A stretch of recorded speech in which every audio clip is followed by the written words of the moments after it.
Good morning, everyone. Welcome to the Killer Virtual Presentation Skills webinar. My name is Natasha, and I am an events coordinator at CMI. We'll shortly be handing over to David. If you have any questions or comments for David, please submit them in the chat section to the right of your screen.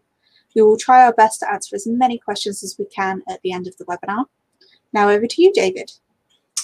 Thanks, Natasha, and welcome everybody, and I hope you're going to enjoy this webinar. I want to talk to you today about presentations, and I'm going to take this in two halves, really. The first thing I want to do is talk about the key things that you need to think about when you're putting a presentation together, the sort of things that you need to consider and why you need to consider those. And then I want to talk specifically about delivering presentations remotely. At the moment, everybody's working from home, and for some of us, this has always been the case, and for some other of us, it will be the new norm as we move forward. So I think it's really important to look at those specific issues as we go through this. So today really is all about getting the most out of presenting, and as I say, getting the most out of presenting remotely as well. But there are a few things that we need to think about here when you're doing a presentation.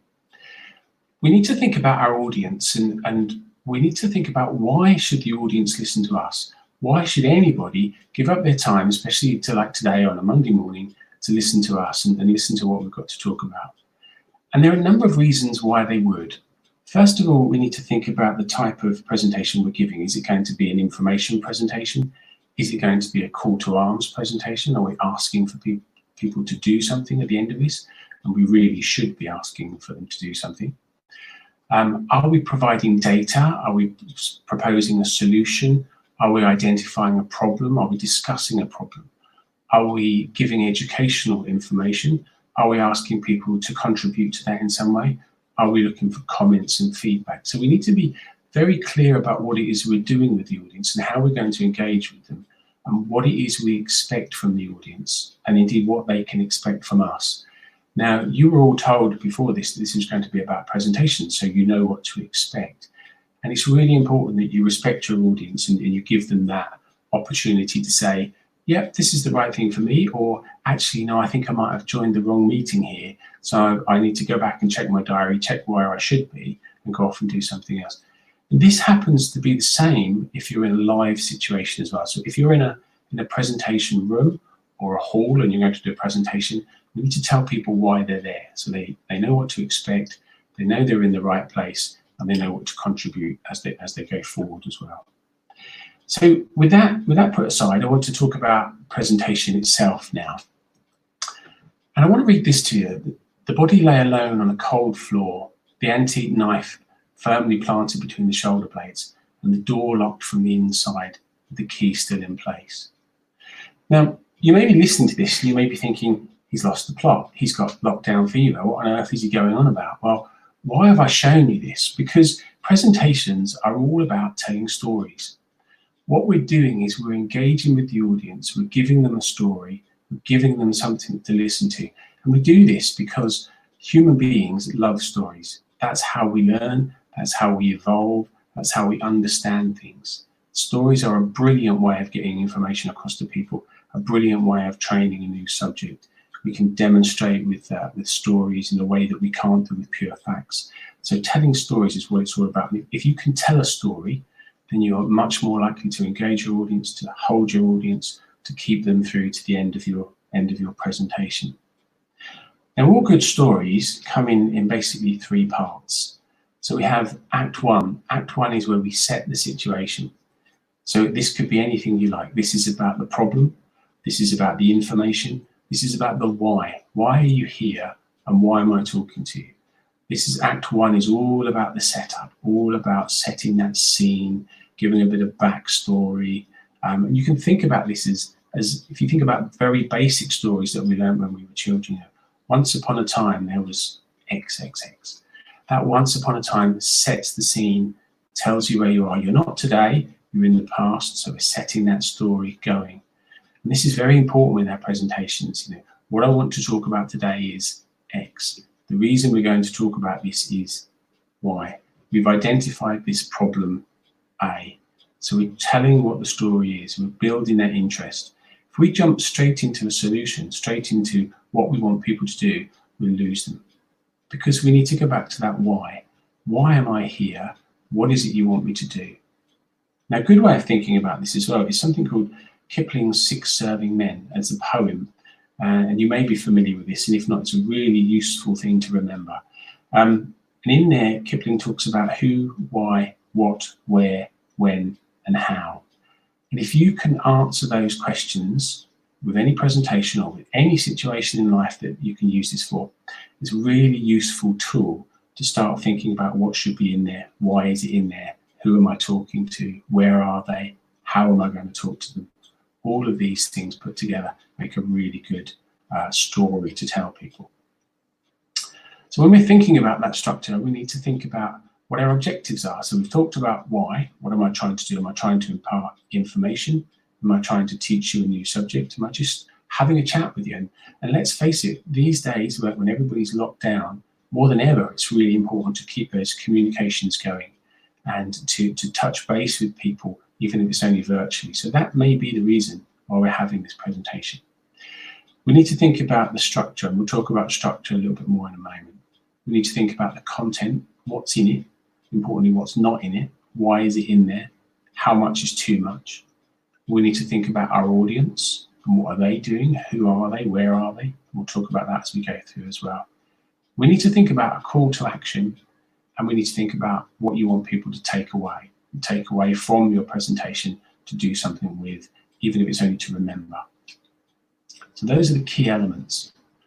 When we think about what we want to achieve, we need to be smart about this. And when we talk about smart, of course, we're talking about being specific, having something that's measurable. Is it achievable? Is it realistic? And is it timely or time bound? Can it be done in the time frame that we've got? If you've got a 30-minute presentation like I've got today, we need to think about what can we reasonably get in that? What is actually achievable to depart to you within the time that I've got? How realistic is that? I had to think about that. How achievable is it? And what is it I'm trying to do? And have I got a clear understanding of that in my mind before I set up this presentation? And that's a really important thing for you to think about if you're putting a presentation together. It comes back to the why. So why am I doing this? Why do I need to talk to you? Why do you need to be here? So all these things start to form the basis of our presentation. And really, if you can't answer these questions, you need to give yourself more time. And when we're asking people to do things, especially in times like this when it's really difficult to everybody, we need to be realistic. We need to be kind to ourselves. We need to be kind to other people. For a lot of people, working at home at the moment is the first time they've ever experienced it. So that's a real sense of loss in there. There's a sense of grief in there. Even if you haven't lost anybody, and I hope nobody has, but even if you haven't lost anything, you haven't lost any money because you've not been furloughed or you've not been laid off. But the fact that you're not with your friends anymore, you're not with your colleagues, you're not in your normal situation of work, is a real period of adjustment. And we need to be kind to people when we're asking them to do things following up from a presentation. It's really important to try to remember that. So that's all about Act 1 then. So what about Act 2? What's Act 2 all about? Well, any good book, any good story, any good film has a bit of a lull in the middle if they're not careful. If you think about music, it's that difficult second album, they used to say. You know, all the good stuff is in the first one. So we think about Act 1. We know why we're here. We know what we're going to tell you. You're really interested. You haven't left the building yet, so that's great. Act 2 is where we need to keep your attention. We need to start bringing in the solution that we want to talk about. We need to start bringing in a bit more depth about what it is that we're talking about. We need to drip feed and build interest as we go. We need to keep people engaged, keep people listening, keep people wanting to know what happens. So the person in the beginning of this that was stabbed in the back in a locked room, how did that happen? How did the killer get out? Is the killer in the room still? Is it a terrible, bizarre accident that's happened? Is the person that stabbed the other person hiding under the sofa? Are they in the cupboard? What's going on? If they're not, how did they manage to get out and leave the door locked from the inside? What's going on there?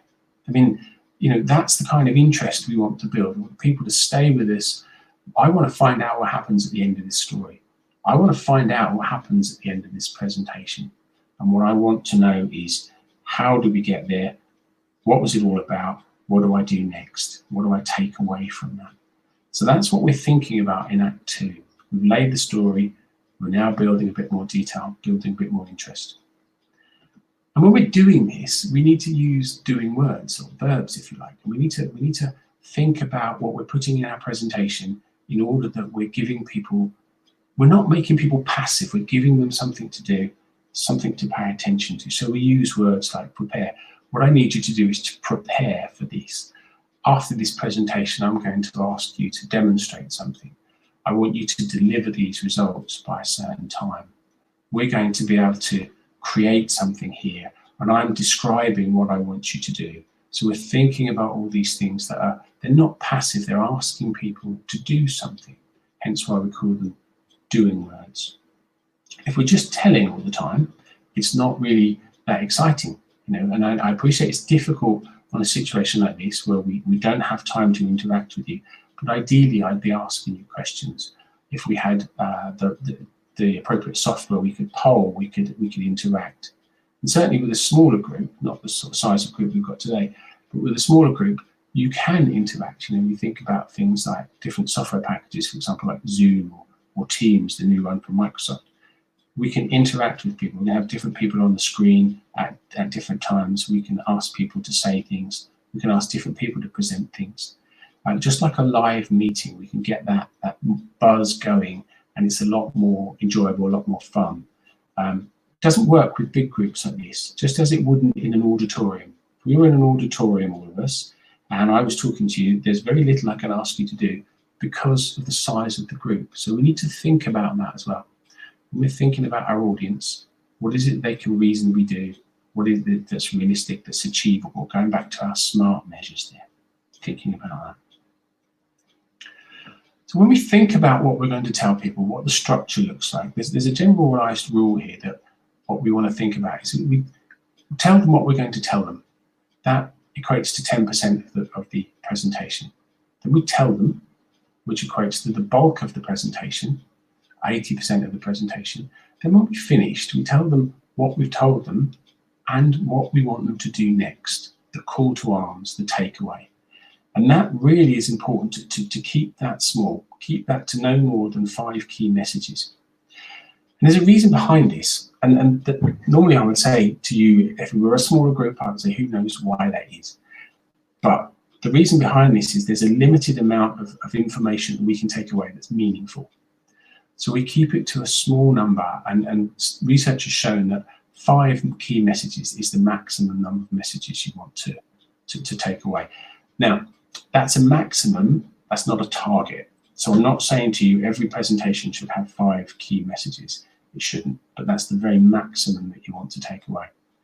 And if you think about the key message at the moment, while we're going through this situation with COVID, you think about the key message that the British government is putting out, is 3 simple messages, isn't it? Stay home, stay safe, save the NHS, save lives.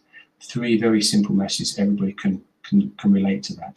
If you start thinking about many more messages, they get lost. And it's a bit like reports, you know. The success of a report, it is said, is inversely proportional to the amount of recommendations in it. So the more things you suggest people should have, the more recommendations you give, the less likely they are to ever come to fruition. So we need to think about this. What is it the key that we want people to take away from this presentation? So when we think about content now, there's a number of things that we need to think about. We need to think about what must we include, what's definitely got to be in there. What should we include, which is different from what absolutely must be in there. What could we include? And very importantly, what we don't want to include. Now, this is a little bit of sophistry, if you like. It's the truth and nothing but the truth, but not necessarily the whole truth. So there are things in there that we don't want to have in our presentation for whatever reason. If they're not in there, you must justify whether they're not in there to yourself. But there will be things that you don't want to have in there, and be aware of all these things. So Act 3, this is where it all comes together. Act 3 is the resolution. Act 3 is the call to arms. Act 3 is the summative of it. You know, we know the person's in the room. We know they were dead. We know they had a knife in their shoulder blades. Then the door was locked from the inside. We don't know how that happened. We don't know why that happened. That's all comes in Act 2. How did it come about? Who was involved? Potentially who was involved. But the final resolution in Act 3, we find out who was involved, how they did it, why they did it, who the person on the floor was, and the whole story comes together, and we walk away going, yeah, that was really good, or that was unrealistic, or I don't even know why we bothered with that. So we have to be very careful about what we're asking people to take away. We've all seen films that do this. You go through Act 1, you go through Act 2, you get to Act 3, and sometimes you think they've just run out of film and finish this off really quickly. It doesn't make any sense. So we need to be careful of that element when we're doing the presentation as well. Now, all of these things are important when you do a live presentation, but they're even more so important when you do a remote presentation. We need to think about how we're going to build our presentation, and mind mapping is a good tool for that. I'm not going to dwell on this very long because this is an old tool, still a very reliable tool. That we think about what we need, what's the topic, the audience, how we're going to deliver, what location we're in, any visual aids that we need, any presentations that we need. And this just grows and grows and grows. But it's a really good way of checking that you've got everything that you need in the presentation, and you've included everything that needs to be in there, and excluded the things that don't need to be in there. There may be that things I don't want to sound too sinister about this, but there may be things that you don't want to include because it will dilute the message. It will take up too much time. It will confuse things. So it's not always that we mustn't tell people this. We need to think about our audience, and our audience no longer looks like this, or an auditorium, or any kind of meeting room at all. At the moment, this is our audience. Now, this presents a whole range of different challenges for us, because there's a lot of things that we're missing out when our audience looks like this. A lot of things that we can't see. There's all the intangibles that we don't know about. We don't know if anybody's actually listening. I'm sitting here hoping there's a number of people out there listening, hoping that a number of people out there are paying attention to me, but I don't know because I can't see you. So we don't know if there's anybody out there. So we need to think about that, but we need to act as if there are, and we need to act with the monitor as if we're talking to an individual or a couple of individuals. We need to think about our breathing still. Some of these things are relevant for both remote and live presentations. We need to think about our breathing. We need to get our breathing right. We need to calm ourselves down, do some deep breathing exercise, do some stretches, make sure you're comfortable. We don't want to be panting and gabbling and getting through it like this, or we don't want to be heavy breathing. We need to be thinking about calm body, calm mind, calm breathing. We need to think about our body language still. Now, even though I can't see you, I believe you can see me. And so I need to think about what my body is telling me. What's my body language here? What are my non-verbals? Now, we'll lose a lot of the non-verbals because we're not in the same room, so we're not picking up that energy that we naturally pick up. You can't identify what it is, but you know it's there. But we have to do what we can to replace that. We need to think about who are you talking to? And I need to think about what you're looking at and what I'm looking at. Because if I'm talking to a person, it makes it much easier to talk to a monitor. Now, a good trick with this is to have a picture of somebody you respect, somebody you like, by your monitor. Talk to that picture, talk to that person. How would you talk to them? What would you say to them? When we think about what are you looking at, I'm thinking about what are you looking at?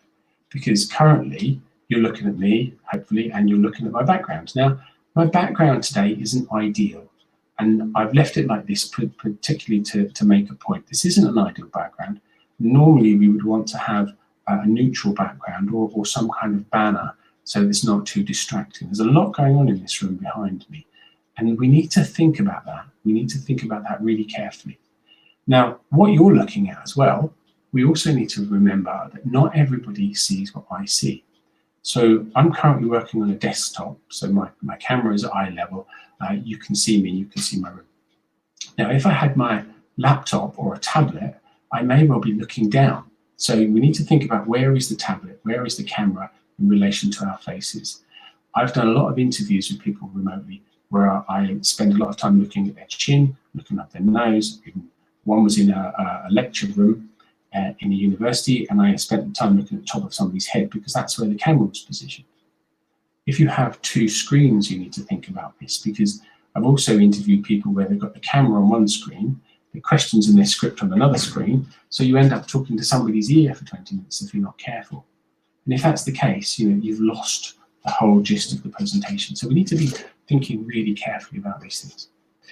We need to think about the environment. So what's going on behind me is a very good example of what you shouldn't do, and that's why we've done it on purpose for this presentation. But you need to think about what else is behind you. I remember some time ago I interviewed somebody online, and they had their linen horse behind them. I think you call them the washing stand that you dry washing on indoors when the weather is inclement and you can't put washing outside. They had some very interesting items of clothing on this washing horse, which once you've seen those kinds of things, you can't unsee them. You need to think about that as well. Currently, we've all got, those people who've got children at home and homeschooling. We need to think about that environment. If we're going to do a presentation, if we can possibly keep the children out of the way, then that aids the presentation. Having said that, if children run in, if partners come in, if other people are in the house, we have to remember that the way people are working is different. Our houses are our houses. They're not recording studios. They're not set up with perfectly neutral walls. They're not set up with dead spaces in terms of sound and feedback. People have clocks, people have phones, people have knocking on the door. We have other people who live in the space that we have to share with them, and that's okay. That's perfectly fine. If we can avoid it, great. If we can't, that's life, and that's life where we are at the moment. So don't worry about that at all. Think about questions, and we'll talk about questions a little bit more in a minute. But we need to think about questions. How we're going to deal with questions. How we're going to receive questions. Are we going to receive questions? Is that an option that we're giving to participants? One important thing while we're doing remote presentations is to consider what used to be considered on radio as a real no-no, and that's dead air. We need to avoid dead air if possible. If I suddenly stop speaking, it becomes kind of awkward for everybody. And because we're on technology, the first thing people think is, where's it gone? Is it frozen? Is my speakers broken? What's happening? Have we lost transmission? What's happening there? So we need to avoid dead air. And in order to do this, we need to think about our pacing, which comes back to our breathing that we talked about at the beginning of this slide.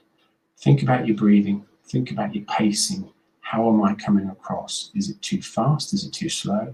But avoid those dead air, because with technology, it causes a lot of problems.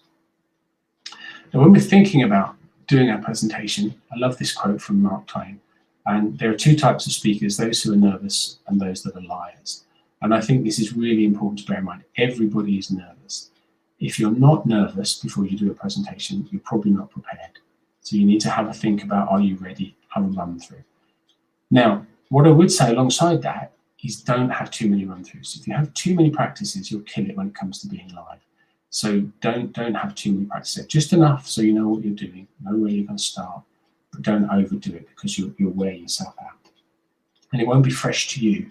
It'll be boring. It will come across as boring to everybody else because you're bored of it, because you've done it 15 times. So we need to think about that as well. So let's think about questions for a bit now. And receiving questions is a really interesting one when you're either live or when you're remote. But I want to focus really on remote while we're talking about this. And questions is a way of knowing, actually, is there anybody out there? Is there anybody out there listening? Or am I just talking to a monitor for half an hour in between doing other things? So we need to set those ground rules. How are we going to take questions? Are we taking questions on text? Do we have some kind of polling facility?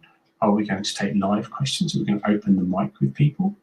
Always a bit of a risk on any kind of recording or any kind of remote activity. It's always a bit of a risk, that one. But if that's what you want to do, then that's fine. Are we going to get people to text in? Are we going to get people to email in questions? And all of these elements of questions are really important to think about, because you're going to need somebody else to manage this for you. If you're doing a presentation, if it's a sizable group at all, and you can't have the live questions, then you're going to need somebody to manage how those questions are coming in, whether they're appropriate questions, should they be seen, is somebody out there trolling you, whatever's going on, you need somebody in the background to look at that while you're delivering the presentation. A good way to give yourself a bit of time when asking a question, if you're not sure about what's going on, if you're not sure how you're going to answer this, you'll see this with politicians sometimes, is restate the question. You know, somebody says, how do I do this? Then we say, well, okay, so how do I do this? Well, what I would do is, so we're restating that question, giving ourselves a little bit of time, especially in front of a big audience. This is quite a useful technique. So what we're thinking about big audiences as well, if you are nervous about talking to a big audience, one good tip I would give you is to find 2 or 3 people in the audience who you can talk to, and ideally they'll be towards the back of the group. Now, if you find those people, talk to one in one corner, one in another corner, perhaps one in the middle if you want 3 people. And just talk to those people, and your head will go across the whole audience. Everybody in front of those people will think you're looking at them and talking to them, but actually you're only talking to 2 people. And we all know that talking to 2 people is much easier than talking to 200, 400, 600 people. So if you can do that, that's just a quick tip for you there. Now, another thing to do is potentially pose the first question. So I think this presentation is really interesting. So my first question would be X. I've talked about this subject. Now I think that one of the questions that comes up for me is, then we start the conversation off, because we've all been in those situations where people are very nervous to ask the first question. Nobody wants to put their hand up and feel silly. And we all know there are no silly questions, there are only silly answers. But you know, let's think about that. Let's give people an opportunity to kick it off, join in afterwards. And really, really, really importantly, I can't emphasize this enough, if you get asked a question you don't know the answer to, don't bluff it. If you don't know, you don't know. That's fine. You know, nobody knows everything. We're not walking encyclopedias. So if somebody asks you a question you don't know, take the question offline. I can't answer that now, but what I will do is I'll get back to you, and I'll email you later on today with an answer, or by the end of the week, or whatever's a reasonable amount of time for you to do that. So, don't bluff, don't get yourself into a rabbit hole, because you'll just get stuck and it gets horrible. If you do that sort of thing, you only ever do it once, because it's not a nice place to be. So dealing with your fears and thinking about nervousness, we want you to be the ninja. We want you to be confident. We want you to come up there and stride. If it's in front of your computer, we want you to be the best that you can be. So prepare. Preparation is the key for everything, as we know. All the things we talked about, the what, why, how, where, who, all those things. Have a practice, but don't over practice, because as I say, it will take the shine off it. Know where you're going to start. Know you're opening off by heart. This is true live or remotely. How are you going to start this? What's the first thing you're going to say? If you get that right, everything else will flow. If you know what you're talking about, the rest of it will flow. Believe in yourself. If you don't believe in yourself, don't do the presentation, because it won't come across right. You won't come across as your best. Make sure you're in the right place, in the right space, mentally, emotionally, physically, in order to deliver this presentation. You know what you're talking about, otherwise you won't be asked to talk about it. Think about your breathing. Breathe deeply from your stomach.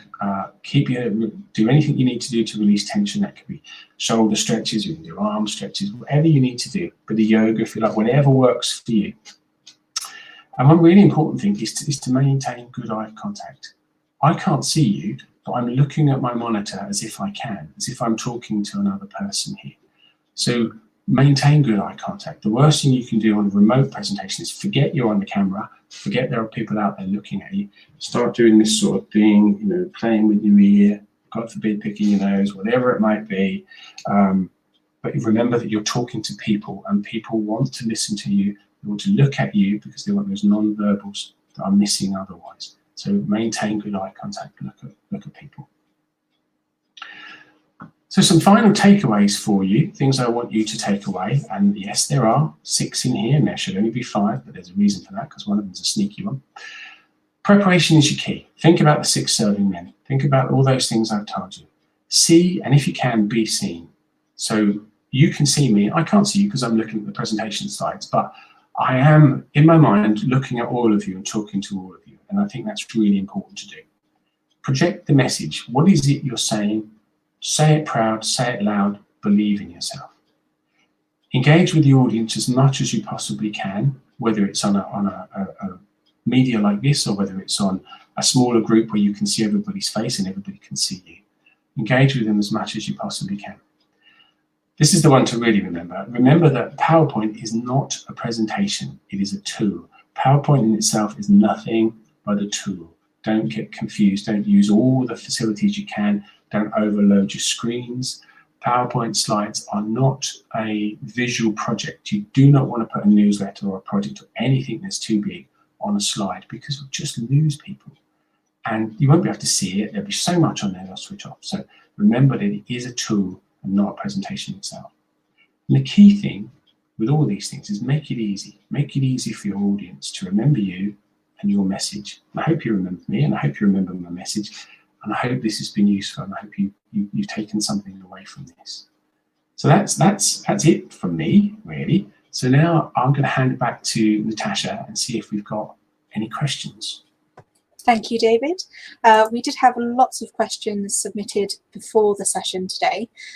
So we've selected a few of those, and then we'll go on to live comments. So do you have any tips for dealing with poor connectivity or time lags when doing remote presentations? I think that's a really good question, and I think the key thing to remember is that it is limited. You've got two constraints here. One is your bandwidth, and so make sure that you're not using things that you don't need to use that are taking up your bandwidth. If you've got the family at home, you've got children at home, for example, for the 20 minutes, 40 minutes, whatever it is that you're doing your presentation, it might be useful to ask people to come off online gaming, to come off online streaming if that's a problem, and just make sure that you're making the best use of the bandwidth that you've got. The other thing that you can consider is close down all the windows that you're not using. Make sure that you're making as much use of your RAM on your computer as you possibly can, so you've not got other things using up the power of your computer, because any lag and delay will be a result of both of those things, bandwidth and your computer power. If the worst comes to the very worst, sometimes what can help is turning off your camera. It's not ideal because, as I say, you want to see and be seen. But that's the final thing to close down for me, really, would be the camera. So you've got the audio, if not the video. Brilliant. And do you see distance learning playing a bigger part in future development? Yes, I do. Yes, and I have to say I'm very, very pleased about this. I've been involved in distance learning for nearly 25 years now in various ways. From before we had the internet, I was involved in some of the early government projects that were set up for remote learning, distance learning. So for me, I think this is a really good thing to come out of the current awful situation that we're in, is that distance learning and remote presentations will become much more a thing of the future. And I think that will help a lot of people. That will help the environment as well. It's something I'm quite passionate about. So I think it will be a very good thing to come out of what is a horrible situation at the moment. That's great. And we've had a question saying they're very vocal with their hands and arms. Is that okay when you're delivering virtually? Absolutely, yeah. I don't know if you've noticed, I'm quite vocal with my hands. I talk a lot with my hands. Somebody said to me, the way to shut you up is to get you to sit on your hands. So I think it is important that you are yourself, you are authentic, you are being you on a presentation. One of the risks people fall into is trying to be something else. I'm delivering this business presentation, so I must look and act like a businessman. Well, what does a businessman look and act like? Are we talking Richard Branson? Are we talking somebody the complete end of the opposite? That's got their bowler hat and their leather briefcase and all the rest of it. None of that is important. What is important is that you are you, and you are authentic, and you are genuine. So if it involves lots of animation, that's fine. Be animated. If it involves standing up, stand up. Whatever works for you that stops you from limiting yourself is a good thing to do.